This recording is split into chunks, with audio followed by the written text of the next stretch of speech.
They might talk about humor, music, film, books, football and box sets, exercise and maybe even food, trivia and sport, politics and health, sometimes well-being too.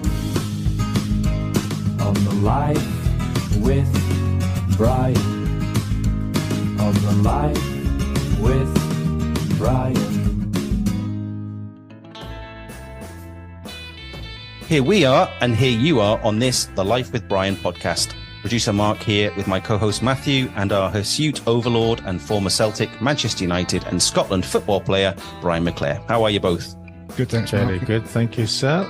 Good. Brian, I did see that you were involved in a charity game over in Northern Ireland since our last episode. What was that about, and which of those old-time United players are still impressing at their age? Well, I think there's two really, and they're causing a bit of a problem for me because I'm still competitive, John, and there's two lads who continued, well, three, one of them was a Liverpool player, but Sammy McIlroy and Frank Stapleton are still doing a little bit, and it's pushing my retirement further and further forward, and I tried to persuade them the other day, look, to pack it in, for my benefit, not for theirs, because I'm determined to be the oldest one that participates in these games. But the game was for a mental health charity, so it was very very welcome.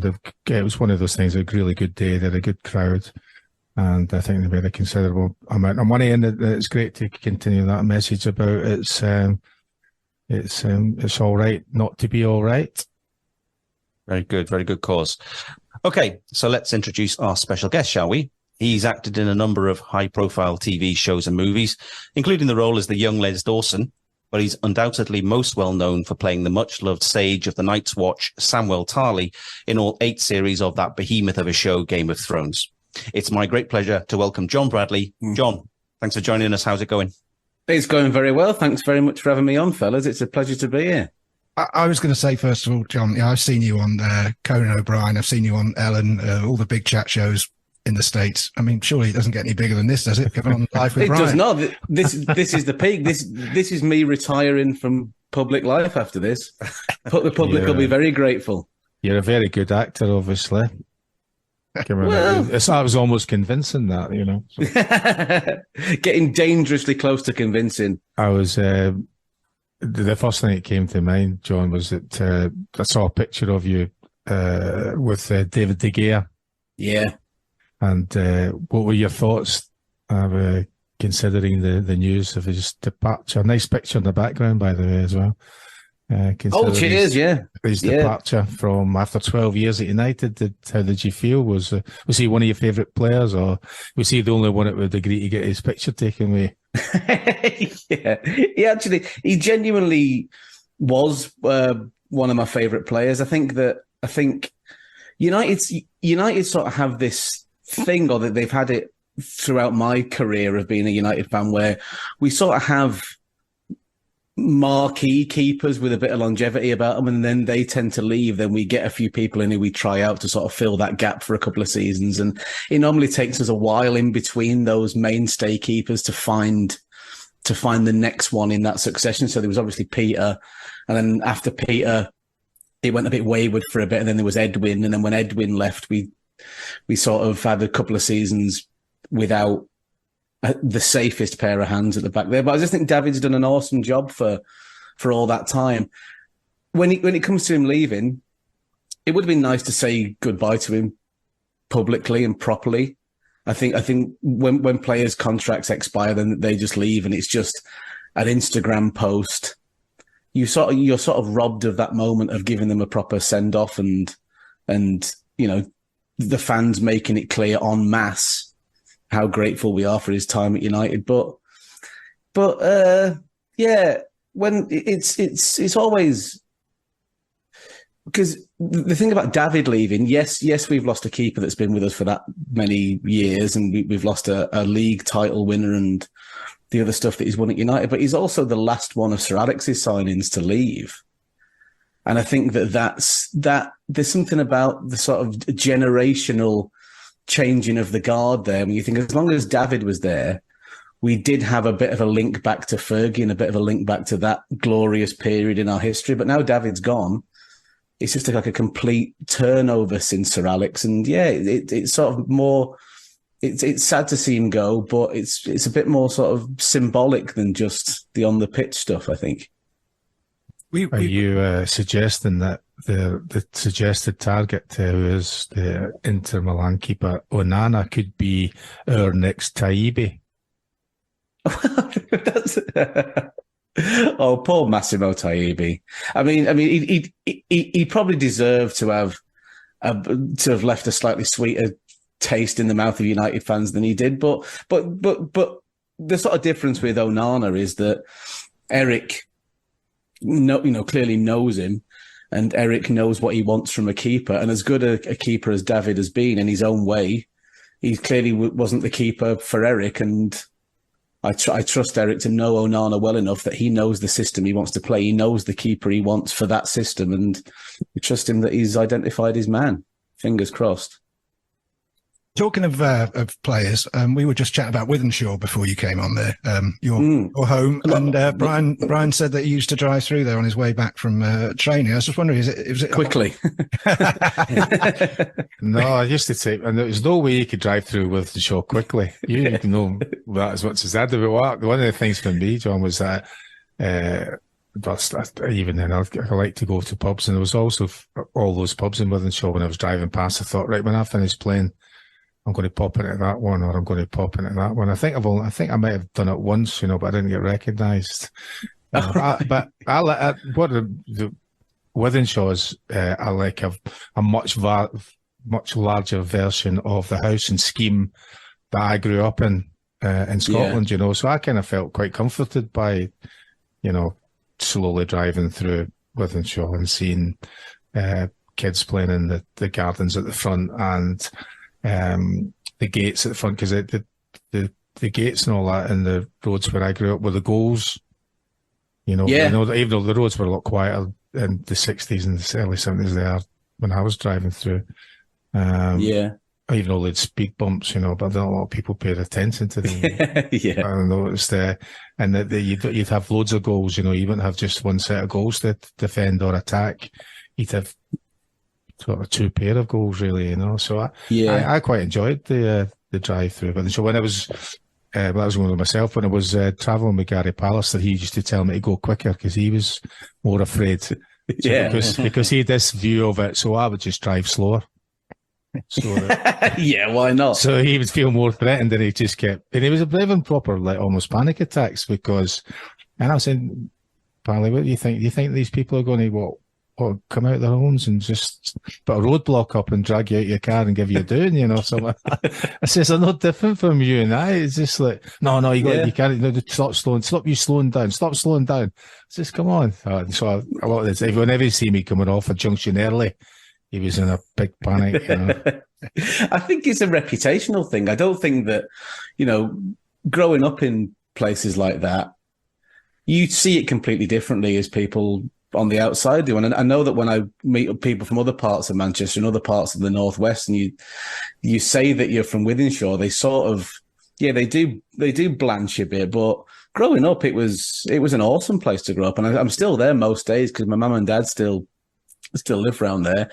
I had sort of the best time growing up around there. Having said that, I think when I grew up in Manchester, when you were around a lot in Manchester, so sort of early to mid 90s, Manchester was a brilliant place to grow up because we were just leading the way in so many areas in the 90s in terms of the football. Obviously, United were just winning everything in sight at the time, but also Oasis became the biggest band in the world in sort of 95, and they were from a council estate in Manchester, a couple of miles away from where I was growing up at the same time. They had an Irish immigrant background, the same as I do on my dad's side. And I think that when you sort of see people doing that kind of thing in the world from exactly the same background as you're from, it does inspire you a bit that there's something special in the air. And then later on in the 90s,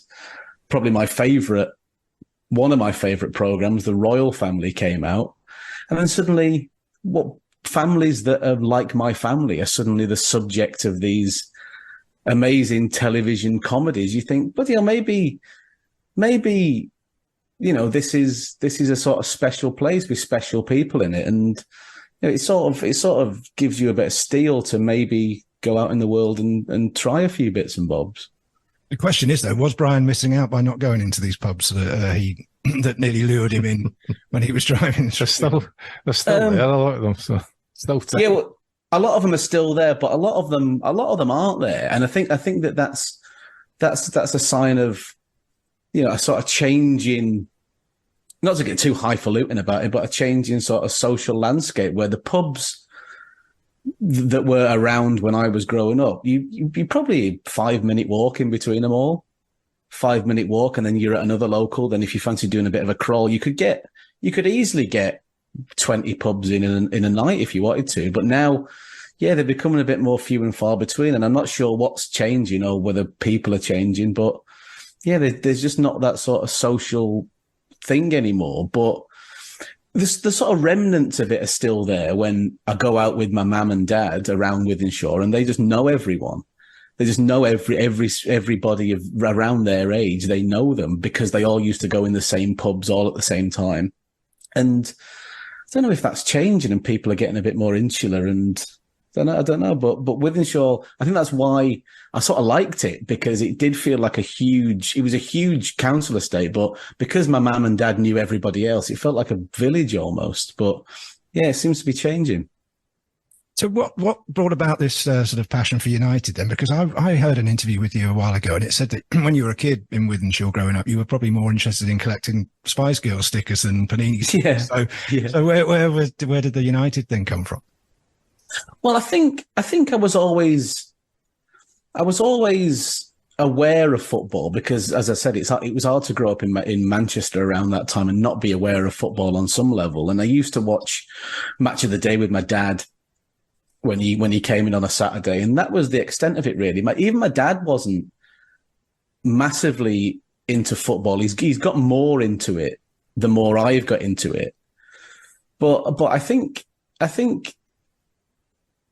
even though I'm not particularly interested in international football to a great degree at the moment, I think it was France '98 was when I first started to get into the idea of watching full 90-minute matches and following the narrative of a competition and working out the consequences of this game and what the next goal would mean. And I think watching that World Cup and then going into the treble winning season of 98-99, I think that was really what solidified it for me in terms of it being something in my life that would be a constant through my life. But yeah, I was casually into it. But I think that around that time, when I was about 10, that was really the tipping point from casual interest into fandom, really.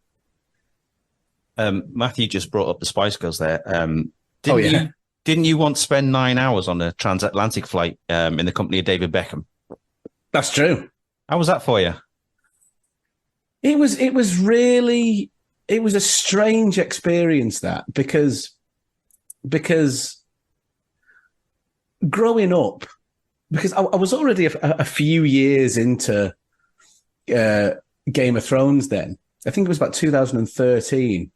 So I'd sort of done a bit myself, and I'd met a lot of actors and people in my industry, and you see them a certain way, but it was always seeing people that you admire. It'd be interesting to ask Brian about this, actually, in terms of it's people from outside of your field that you get the most impressed by, or you get the most starstruck by, because people like that seem just completely untouchable, especially David Beckham to somebody who, as I say, became obsessive about football in '98. David Beckham was just about, it was just about the peak of humanity as far as I could see then back in '98. And then doing that flight to LA on the next seat along to him. And this is going to sound a bit weird, but please forgive. Please know that it comes from a good place. I remember him falling asleep, and that makes it sound like it's going to be worse than it is. he fell asleep, and I remember just looking at his foot, just looking at his right foot as he was asleep, and thinking, bloody hell, that thing there, that object there, has caused so much happiness and has sort of changed my life and changed the lives of so many people that I know. There's so many memories attached to that foot. It sort of felt like a museum piece in and of itself. Do you know what I mean? And yeah, it was really weird. I've met him since, and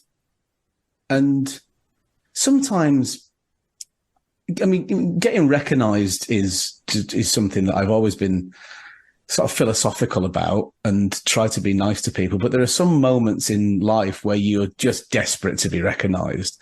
When he walked down that plane, I was a bit like, oh, please watch it.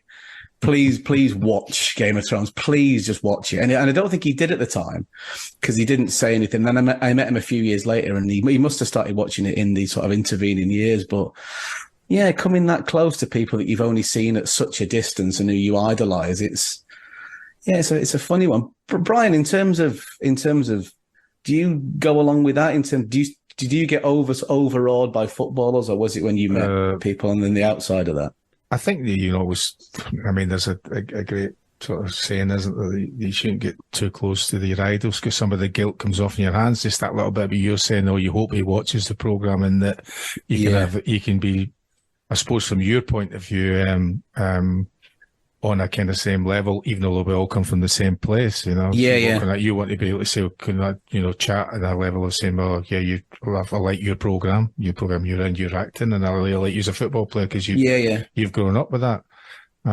So there is that kind of thing, and I don't know how you first. Well, I mean, you left college and you went straight into you got that part quite quickly, didn't you? So as soon as the program was broadcast, you would become very well known.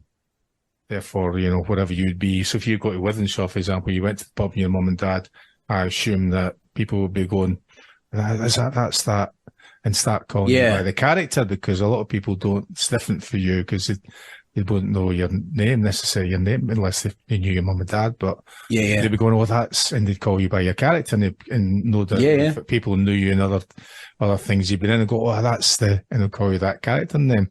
Yeah. And, we did a podcast with Tony Curran, who was at the Celtic Rangers semi-final in the Scottish Cup. Yeah, and he bought a strip to wear underneath he was in the posh seats, underneath his jacket, right? He wanted to wear, so he had this strip on. And at the end of the game, this guy came up and says, "Oh, you're that actor. Can I have your strip for my son?"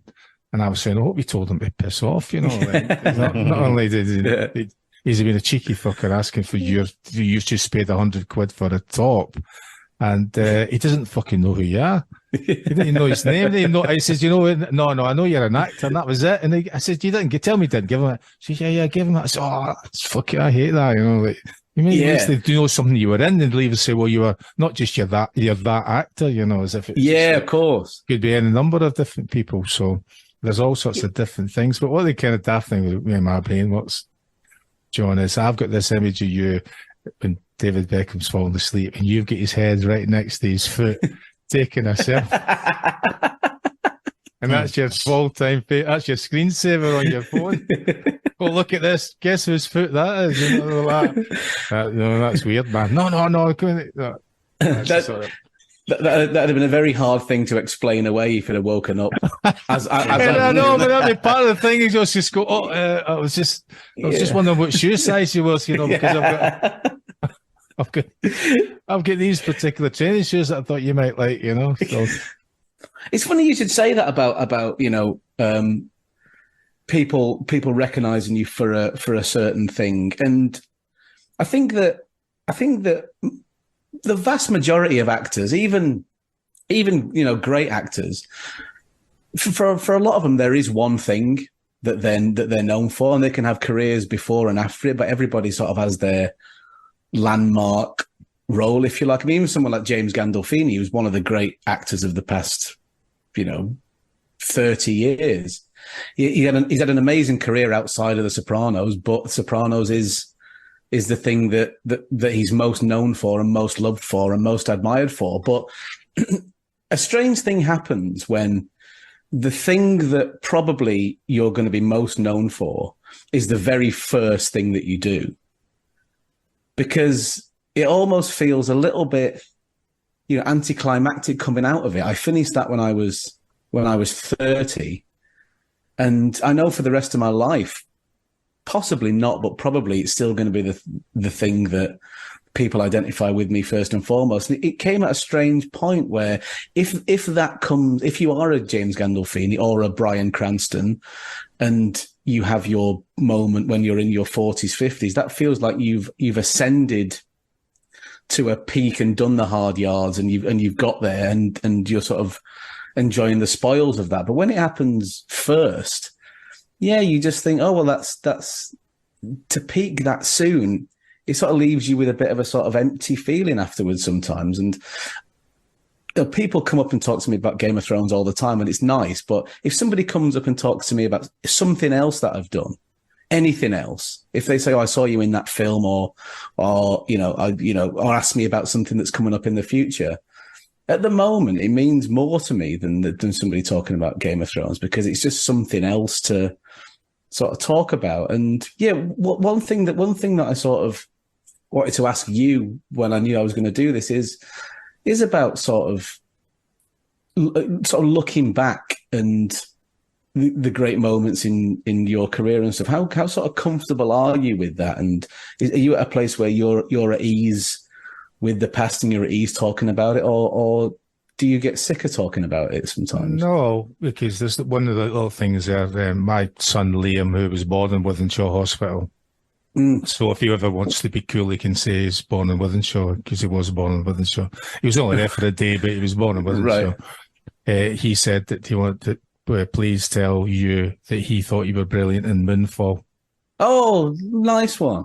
Right, so there you go. Something that's completely quality. Different. So he didn't mention then about any other thing you were in. He said, "Oh, please tell him that he really enjoyed that film." So I've told him that's made my day. Thank you very much, mate. The thing about you, the same kind of probably as yourself, is that I always wanted to be a professional football player. That was my main kind of thing. I would have loved that. Then I did what I really wanted to do, live that dream. But the actual being a football player, I've never liked the attention. I've never liked it. I like being on the football pitch, and I like enjoying whatever happens on the football pitch, of which I don't think there's enough of now. And I enjoyed that a bit. But my whole kind of dream from that bit would be able to get the bus to the game, sit there with the punters, not recognised, go and do your job. Yeah. Enjoy that part of it, finish it, walk out, get the bus back. That would have been... But you can't have that. So you have to say, well, I've got the bit that I really, really want. This is a side thing. How do you deal with that? And I just tried to live my life as normal as I possibly could. Yeah. So when I moved down to England in 87, we relocated to Wilmslow, right? So I just take, when the kids were old enough, I took them to nursery, and then I'd go to training and pick them up from nursery. I'd go to the supermarket. I'd be seen around, so that I'm not being divided. Some football players and some people and other things became pretentious, don't they? They lose the idea of where they're from and how did they get there. Yeah. And for me, is that I love football and I like talking about football. And people will want to talk to you about football. People will want to talk to you about Game of Thrones, and hopefully want to talk to you about other things you're in, including some, I know, amazing that's going to be rebroadcast in January. And I don't ever really find it boring, because people are getting really engaged about it, and they're happy, and they're quite pleased that you're actually saying yes. They'll come and go. Oh yeah, they'll watch you and they'll see you, and a lot of times if people are with me, they watch a lot of people round about me, because they can see people talking and pointing, and sometimes they're sitting right next to me. Yeah. And I say, like, just stop talking about me. If you want to talk to me, I'd rather you talk to me rather than like saying, and it's all very positive and upbeat and nice. People are really nice, People are lovely, yeah. And it may well have the same kind of thing you're talking about, those great actors is that I'm a much better player now than I ever was. Right. Because of the memories that people have. They forget about all the shit. I don't forget about all the shit because I look at it all as one body of how it was. When people ask me my favourite things, sometimes my favourite things are when I was terrible and I got a something from the manager to encourage me not to be so bad, you know. And that's like a moment. A lot of people go, oh, cut finals. Yes, wonderful and scoring goals, but sometimes the bad things are as good. When you look back on them, they become you become kind of fond of those kind of things as well as the good times. It's what I wanted to do, and it's a byproduct of what I do. So and I haven't had anybody come up, no matter who they support, or no matter what they think, really saying you're a wanker, I thought you were tossing, you were shitting, and you're a knob or whatever. I like to think that, and I just try and always be the same as anybody else. My view is that I'm the same as everyone. I'm not better. I'm not worse than anybody. I, like you, had an extraordinary hobby or a series of extraordinary hobbies. Yeah. And that which makes me apart. And I know how much that they would, if they're big fans of football or big fans of theatre or big fans of reading or music, what they would give for one moment, right? One moment to be and be bad at it. You know, I sometimes ask my friends, what would you give to play for Manchester United for 5 minutes and be shite? Actually be that bad that you brought on a sub, you fall over yourself for 5 minutes, and the manager takes you back off again to save you the embarrassment, leaving you on. And every single one of them said, I would give everything apart from my children for that to happen. So they could have that programme with their name in that programme saying, whatever it is, they're in that, they're in that squad, and there you go. I played for Manchester United or whatever team or appeared in what programme, but I wasn't very good at it. And every one of them would swap almost everything in their life for it. Yeah. And and as I'm saying, you've got that fantastic body of work already. And you've gone on to do other things. Now, what I was going to ask you about your little thing about you didn't do anything for a while when you finished Game of Thrones. At any point in that time, did you ever think you were going to have to get a proper job? I think it's something that happens when you're from a background like I'm from, and you're from, where you don't feel entitled to anything.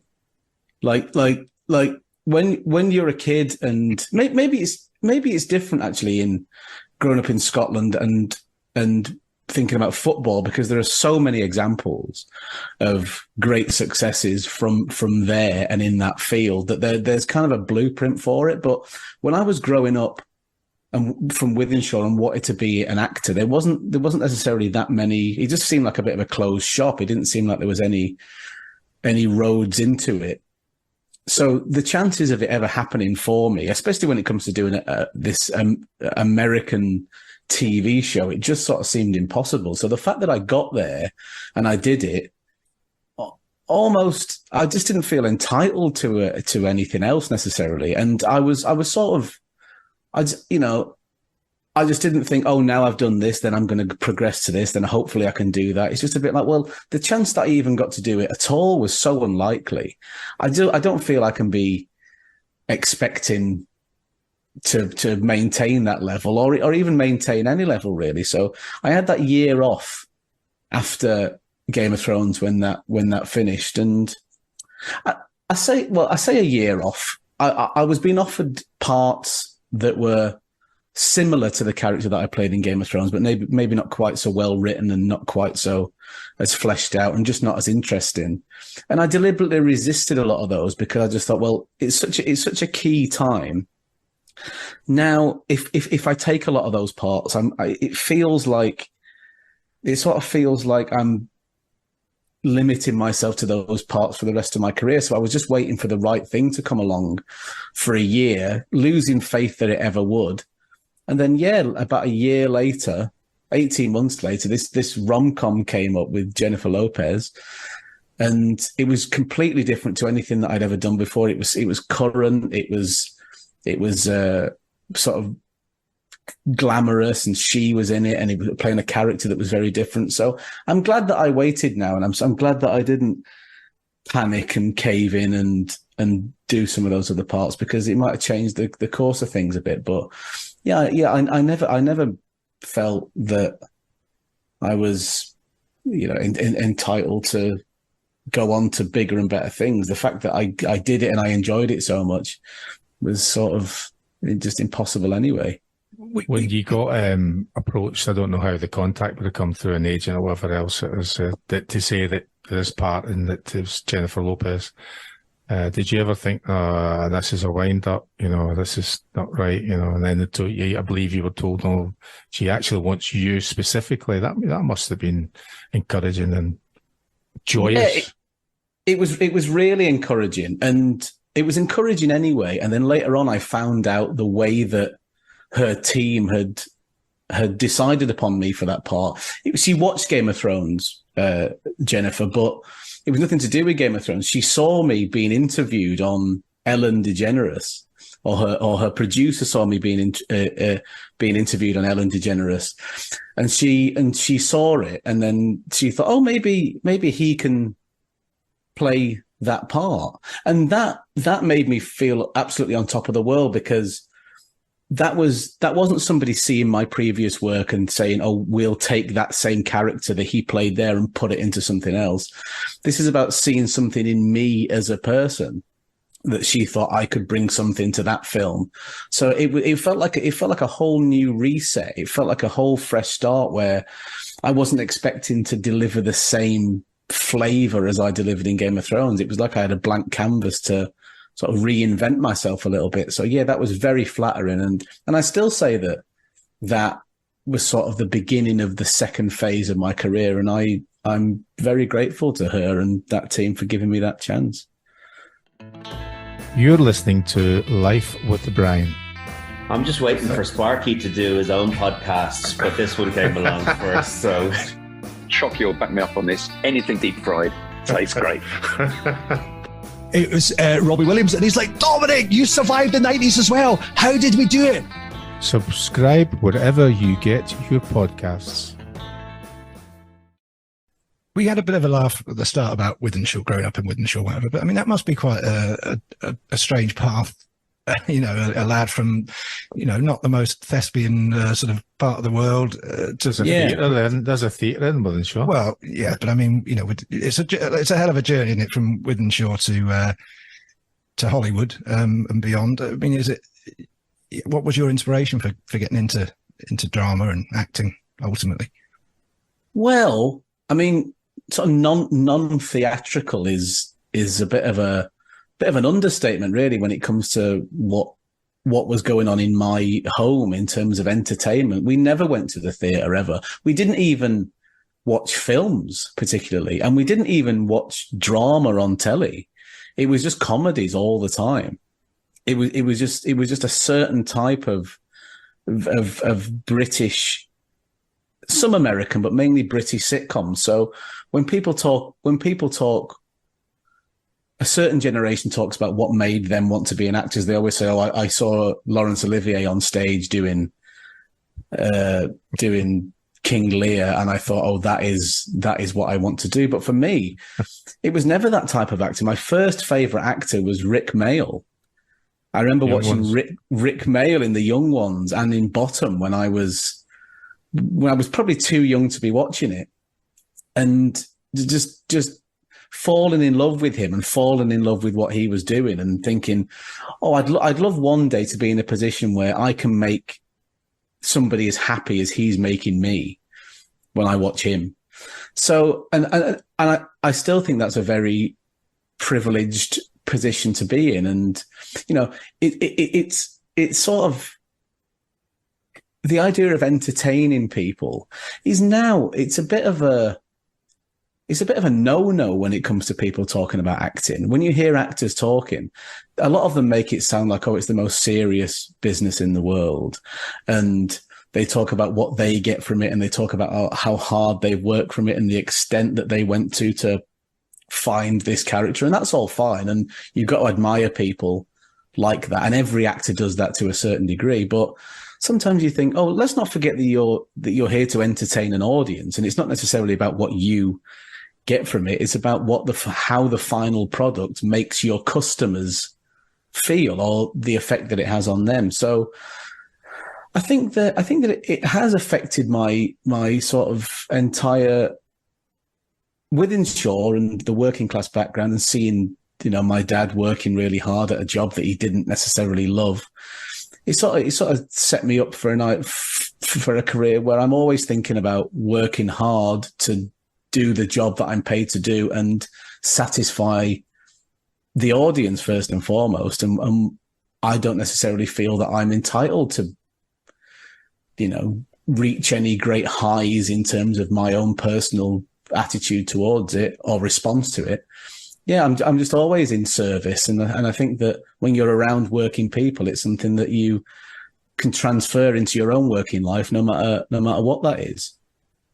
Yeah, it's an interesting thing you said, because I was just musing this morning about entertainment, and for me, life, and particularly football, is supposed to be entertaining. Yeah. When I'm watching football, I want to be entertained, irrespective of which particular game, but even more so when it's the teams you've always been fond of, and particularly in teams that are supposed to play in a particular way. And I get annoyed and shout at the television, because I think that the coaches of a lot of these football teams have lost this idea that it's supposed to be entertaining. There's some other kind of view of you have to retain your membership of the Premier League, for example. Yeah, and that annoys me, because if you look through the history of sport, it's nearly always based on failure. There's very few Alex Fergusons. There's very few Arsene Wenger's, and I suppose recently Jurgen Klopp's. So, and I don't see enough coaches imposing their own real idea of life and their football on the style of football that's played at their particular ground. I mean, that, I don't know if Mark may agree with it. Mark's an Everton fan, so he said that all sorts of trials and tribulations over several decades, never mind several years. But and then I think that from that, the whole idea should be that the coach goes out every day to organise and sort out the training or coaches, but it's supposed to be enjoyable. If it wasn't, so any times that I was doing things that weren't enjoyable, I'd start messing about in training, and I'd start doing things to entertain myself, and sometimes get a row from the manager and assistant manager because I wasn't complying. The reason I wasn't complying was it wasn't holding my attention, Like, what are we doing this for, It's like they had a reason in their head, but I just wanted to enjoy myself, that moment. Yeah. Because training in the dressing room was the best part of playing football, really. The game sometimes just get in the way, of your enjoyment, because it was a lot more serious, and you were expected to be doing something in particular for 90 odd minutes during the game. Whereas the training sessions, for me, I just wanted to have a right good time and laughing and enjoy that. And I don't see I don't go and watch training and all that kind of thing. But sometimes when they show you these different training little things, I kind of see a lot of fun. I see a lot of laugh, not so much laughing, Yeah. I was forever looking for that, Some players took that in other clubs to a different level during the games. But, when you've got Alex Ferguson as a manager, that's winning's about you win, you try to win the game in any way you can within the rules. And I don't see enough of that now. For me, I don't see it's not entertaining enough. I don't see enough joy. To see all of these man, they don't seem to enjoy it. Because it's in a few years' time they won't be doing that anymore, or they'll be doing some other kind of particular thing. Yeah, that's so true. It's only recently, actually, in the last couple of jobs that I've done, where I really have started to enjoy it, I think. And not only I used to back when I first started, especially in the early days of Game of Thrones, the best bit was always having done it. At the time, it felt like a lot of pressure, and it felt like there was so much expectation on you and so much money being spent. The idea that you shot a scene and then you went home and you're a bit like, oh, I got away with it again. That was the that was the thing that I had to do today, and I got away with it without embarrassing myself, and everybody seemed to be really happy.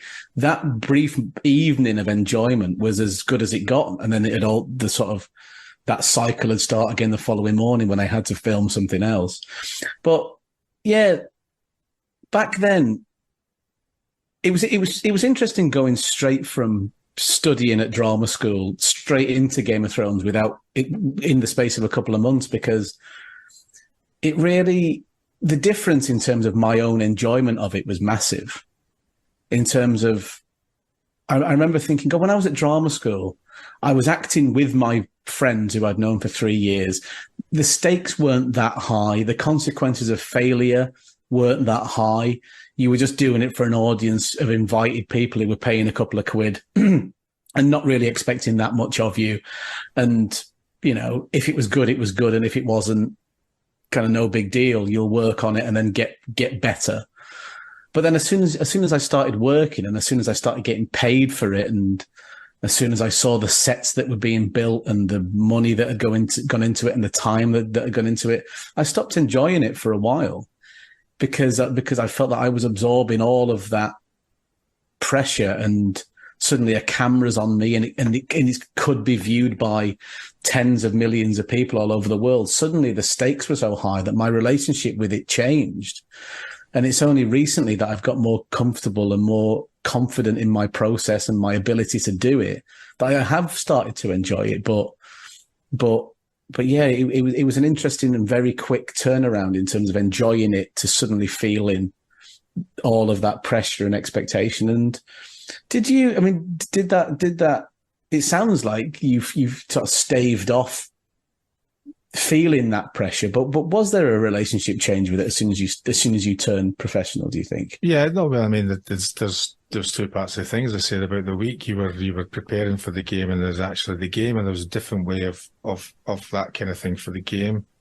And I liked the idea there was a change from the training session day to so the manager would allow you to come to training casually dressed, for example, but he insisted you wore a suit to the home games, and we always wore blazers to the away games, and I liked that right. Kind of preparation, like for you, I suppose, preparing for the final scene, the final shot. I like the idea that you're preparing in a different way.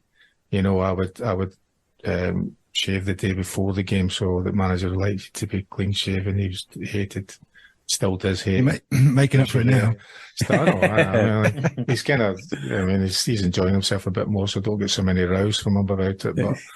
But you're preparing in a different way. You're going to the same as you're going to perform, and this is the expectation is. And a little bit like, I liked what you said there, is that when you'd finished, a lot of the time, I felt the same way as you did.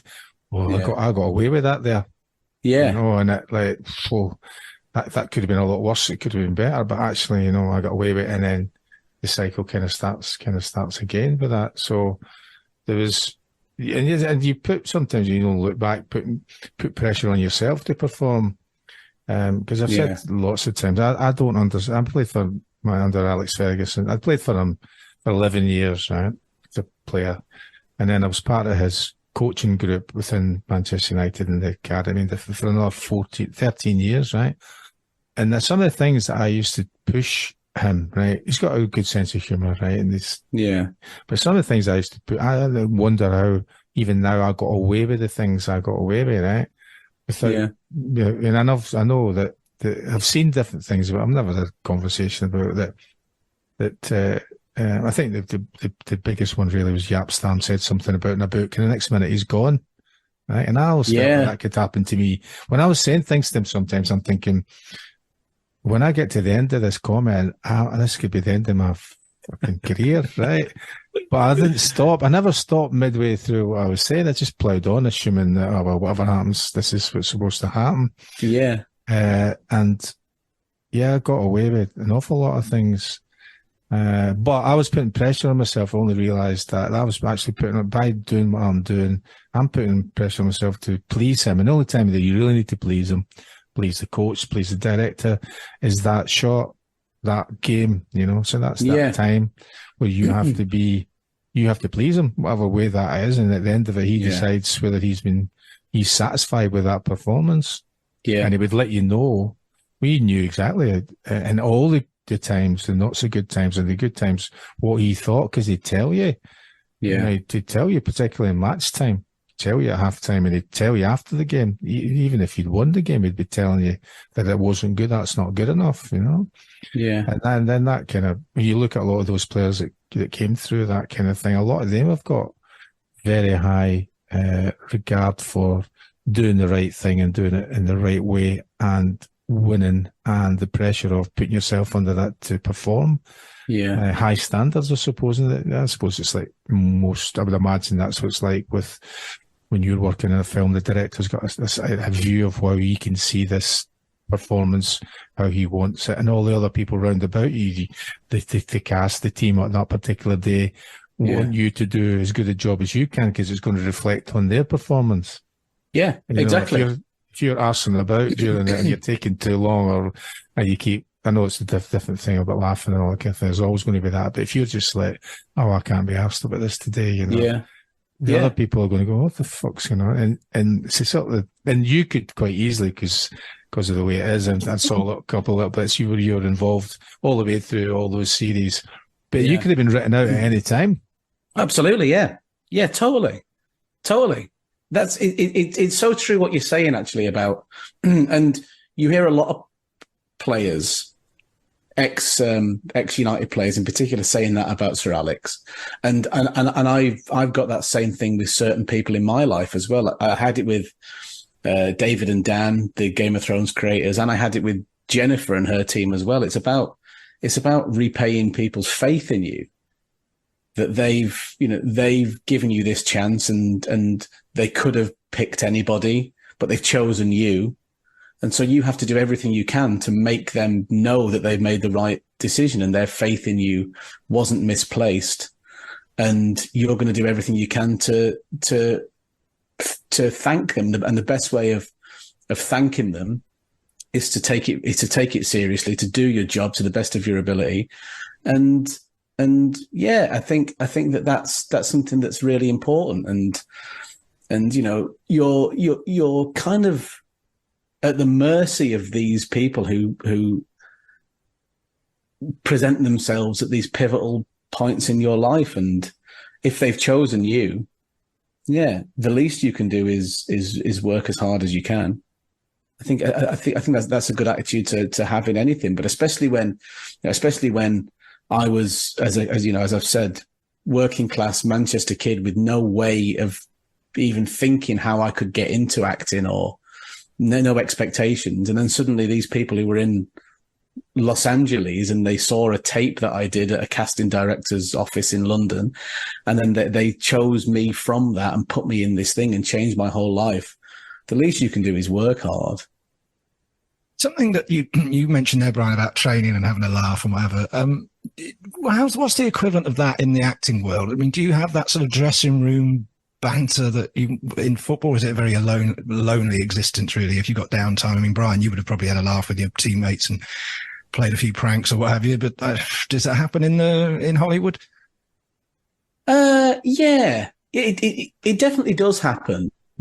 But I think the main difference between a football team and a cast of actors, even though Game of Thrones is actually an exception to that because it was such a long-running series, is that most of the time when you work with people in acting, it's the first time you've met them and you're working with them for a couple of months, and then you may never see each other ever again. I mean, sometimes, especially a film can take probably 6 weeks, 6 to 8 weeks. And you have to manufacture a chemistry within that time that's very intensive and a bit forced sometimes, because the chances that you are going to make lifelong friends out of people that you've been put with kind of at random for 8 weeks, and you may never see them again. That's something that's not really guaranteed, but you just have to sort of manufacture a bit of a camaraderie just to get through the day and get through the week and get through the shoot. So unless you're on a long running show like Game of Thrones, or unless you're in Coronation Street, for example, which some people are in for 60 years, you don't really get time to properly get to know each other but you just develop these very brief but very intensive relationships, and sometimes you do make friends for life, but most of the time you don't, and it's just about having the respect for each other to give each other what you need and be generous and fight for the common good to get this thing made. But yeah, but the idea of playing with the same group of people come and go, obviously, but having those relationships over a long period of time is something that's quite rare in our game. And I was lucky to have it early on with Game of Thrones, and I did make lifelong friends from Game of Thrones, but that's the exception. I think that's pretty rare. Previously on Life with Brian. I said, Prime Minister, stop talking. And I'm peeing against the wall, and there's two old guys behind me, and one says to the other, the laddie doesn't ken any better. Pubic hairs on a cracker, the worm sandwich, he actually chewed it. Subscribe wherever you get your podcasts. It wouldn't be Life with Brian without one of our poorly thought out but heavily researched quizzes, would it? We've called this one, appropriately, Game of Bones, and here's why. We're giving you... I'm worried. We're giving you 5 alternate questions each, like a penalty shootout, and you have to tell us which of the following footballers really got injured in unusual circumstances, and which ones we've just made up to throw you off. If you think our little tales of woe are true, you say red wedding. And if you think we're telling porkies, then you say red herring. Okay, it's that easy. All right, so remember, true story, red wedding. Made up, it's red herring. Are we ready? Yeah. Yes. Okay, John, as our guest, you get the honour of going first.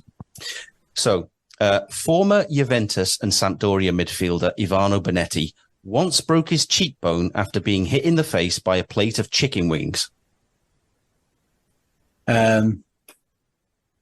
Can I just ask very quickly, if it turns out, I mean, do all of those details have to be true for it to be true? If it turns out to be a plate of chicken breasts, for example, does that make that false? I like the idea that John is actually gone through that kind of detail. Yeah, I know. Okay.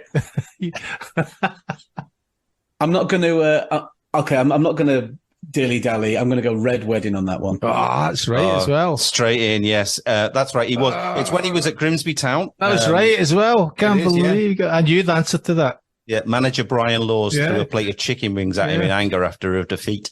Good. Unlucky, Brian. You knew that one. What's if you know this one? Your opener is Valencia, Sevilla, and Argentina playmaker Eva Banega, who sustained a double leg fracture when his own car ran him over. Red wedding. It's true.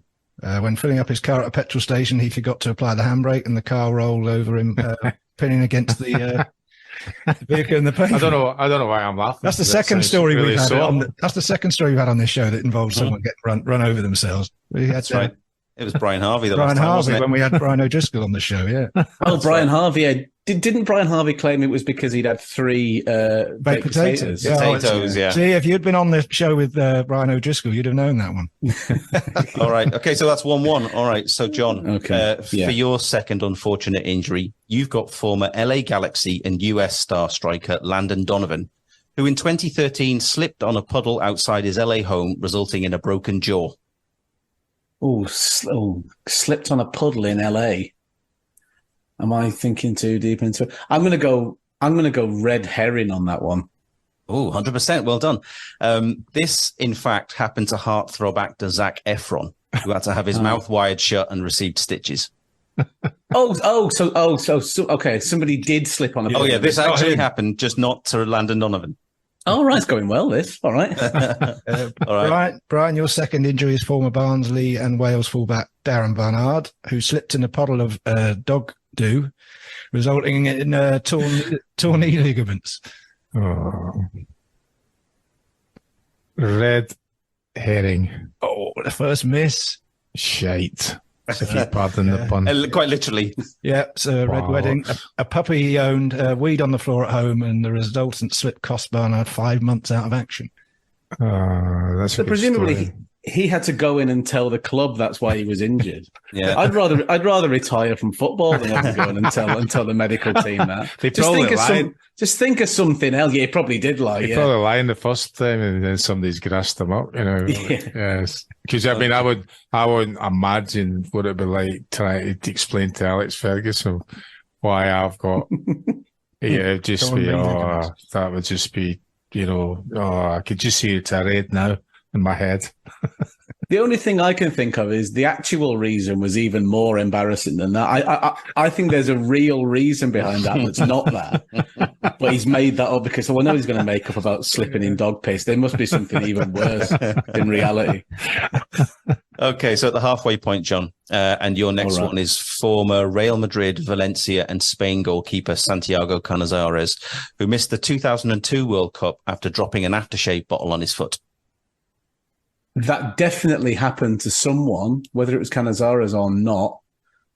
I remember that happening. I'm going to go Red Wedding.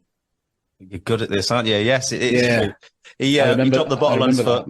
That's right. He severed a tendon and missed the tournament where he was due to be the number one keeper for Spain. No. I wonder if that was that denim aftershave that you like, Brian. That's heavy, that bottle. Choccy, your third one, former Middlesbrough midfielder Craig Hignett, who broke his ankle loading the dishwasher. His injury contributing to Brian Robson calling off a game with Blackburn that cost Borough a 3-point deduction and Premier League relegation ultimately in 1996. Red herring. Yep. He was actually one of the fit players in that infamous incident involving your old pal Robbo. The story of the dishwasher relates to American singer Halsey, who slipped on a wet kitchen floor when loading the dishwasher, breaking her ankle in the process. So it did happen, just not to Craig Hignett. All right. So what's that? That's 3-2, right? So, John? Yep. Okay. So limping on. John, your penultimate penalty is ex-QPR, Spurs and England defender Terry Fenwick, who drove a garden fork all the way through his foot, breaking a metatarsal and requiring stitches. Oh, no. It's plausible. I'm going to go instinctively Red Herring on that, though. Red Wedding. No, it's red. It's Red Herring. It's false. So you're 4 for 4. It wasn't Terry Fenwick. Who did it? Somebody did it. It was me, age 5 or 6. Now, just how I managed to get hold of a garden fork is anyone's guess. But I'm going to blame that early injury on my failure to become a professional footballer. Brian, you've got former Liverpool reserve goalie Michael Stensgaard, who dislocated his shoulder after being hit by an ironing board. Fucking hell. Red herring. No, it's true. It's a red herring. Who hit him with the ironing board? The offending ironing board fell out of a cupboard, damaging his shoulder, keeping out of Anfield benchwarming duties for several months. Okay, well, 4-2. So that means, John, you cannot lose here, but we're gonna finish off anyway. Yeah. So your last one is former Aston Villa and England striker Darius Vassell, who contracted a nasty infection after using a power drill on his own toe.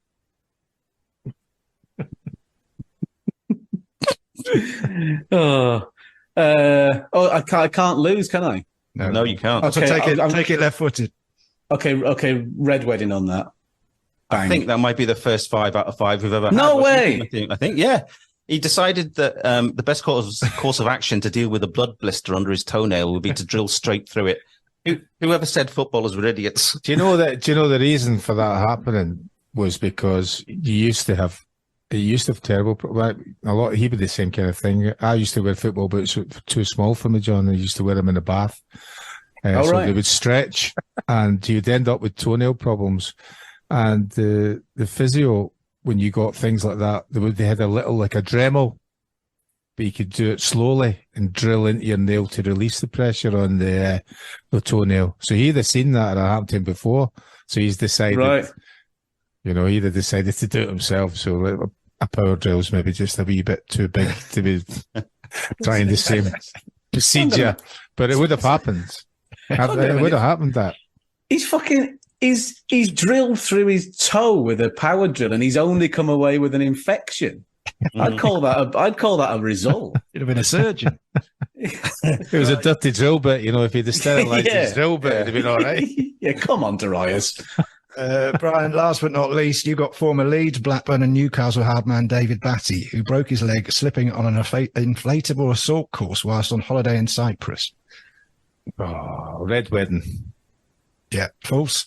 Not David Batty, but TV star Amanda Holden, who hurt herself on a total wipeout style assault course with her daughter a few years ago. So an element of truth, but just not with David Batty. So wonderful. That's one of your best ever quizzes. That not just because John got 5, but that was incredible. That's not really difficult to be our best ever quiz. Let's be honest. I was fully expecting the Dave Besant mayonnaise or salad cream. Cream to come up at some point, but maybe that's a bit too well known. It was a bit, exactly. That's what I thought. I'd stay clear of that one. Yeah, or Rio Ferdinand's inability to play after he was watching the television. Yeah. You not know that, John?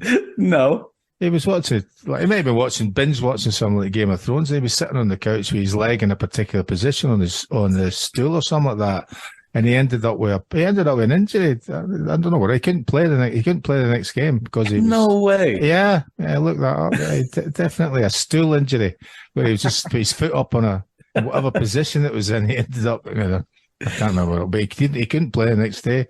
You imagine telling the manager that, physio saying, physio, how am I going to explain? I think the physio maybe lied and said to the manager he'd had whatever. But but actually what had happened to me was he'd been sitting in his arse all afternoon. Montclair's mailbag. Montclair's mailbag. Montclair's mailbag. Your sack seems to be bulging again, Matthew. What questions does the mailbag have to offer for John and Brian? Okay, I'm not sure if this one's for Brian or both. It's Chris Harris. He kicks us off, perhaps hoping to spark some controversy with this question. And he said, where's better for a night out, the East End of Glasgow or the West End? For me, the East End of Glasgow is better for an afternoon. Yes. Well, having been down the East End of Glasgow with you I'll probably say the West End of Glasgow for a night out. Yeah. Very diplomatic. Yeah, those pubs in the daytime can be good fun on a Sunday. Although it was brilliant the other day, wasn't it? Again, a wonderful thing about Paul Heaton, who was playing at Glasgow Green in the music festival, and he put a float behind 5 local bars near the festival so that people could have a drink on him. I think he put £1,000 behind one of the ones that I've occasionally frequented, but unfortunately I was too far away to go along. No, I'm surprised you didn't come back for that. When you I was going to say that Paul sent me. This one's. I take it you're not a fay with a night out in Glasgow, John. No, I've only been to Glasgow once. Didn't manage to get on a night out, but I'm staying out of this controversy. This one's from Anthony at T&C Events. Firstly, Choccy wants to know when you're next free for a beer. Well, whenever Paul Heaton's playing, I think you've established that. For John, what's John's favourite Game of Thrones moment? I mean, a lot to choose from. I'm not sure you can. Where do you start with that? In terms of favourite moment in the show, yeah, I think the defining moment of the show probably is. Spoilers for people who haven't watched it, but Sean Bean's character Ned Stark dies in the first season, in episode 9 of the first season. And I think in terms of moments, that's the one that really set the tone for the entire series going forward, because Sean Bean was a big star. He was the lead of the show. He was on all the posters. And if your lead character can die within the first season, knowing that there's so many more seasons to come, that just goes to show that nobody's safe. So in terms of, tone-setting, shocking moments, I think that one's hard to beat for me. Fair enough. And finally, our old mate Cumbrian Dave has been in touch, and here he is. Question for John. Out of the experienced actors you've worked with so far in your career, which are the ones who have given you some words of advice that you've really taken on board? Funnily enough, it wasn't so much actual verbal advice, but I remember when Jim Broadbent came onto Game of Thrones for a season, Oscar winner, legend Jim Broadbent. When I said goodbye to him for the final time, I went into his trailer and just said, I just want to say goodbye, Jim, that we've wrapped now. I just want to say it's been fun. And he just went, Yeah, it should always be fun. I was a bit like, that's just the perfect answer. For somebody who was at this stage of his career that he was at, having achieved everything that he's achieved, to come on our show for just a couple of weeks and to enjoy himself and to just pass on that bit of advice about, you don't have to torture yourself. You don't have to tie yourself up in knots. It doesn't have to be a miserable experience for you and everybody else to create good work. He's won an Oscar and he's one of the greatest actors this country's ever produced, and he still wants it to be fun. And I think that's as good as advice as you'll get. Yeah, I think we'd all agree with that. Yeah. Okay, well, with that, our watch has ended. So it's a massive thanks to John Bradley for being with us. Cheers, John. Oh, my pleasure. Thank you, fellas. Good. Okay, Brian and Matthew, thank you both. Thank you very much, John. Cheers, guys. All the best. Pleasure. And thanks as always to you for joining us out there. It's much appreciated. And if you could do us one more favor and leave us a nice review on your podcast platform of choice, we'd be very grateful. Don't forget to subscribe if you don't already, and follow us on Twitter and Instagram at Brian McClare Pod. We're part of the Sport Social Podcast Network, so if you get the chance, have a look what's on offer from them at sport-socials.co.uk. So until next time, take care. Life with Brian, talking films or music. Life with Brian, talking TV and food. Life with Brian, talking trivia and exercise. Life with Brian is different every episode. Life with Brian, talking politics and football. Life with Brian is different every episode. Life with Brian, Life with Brian.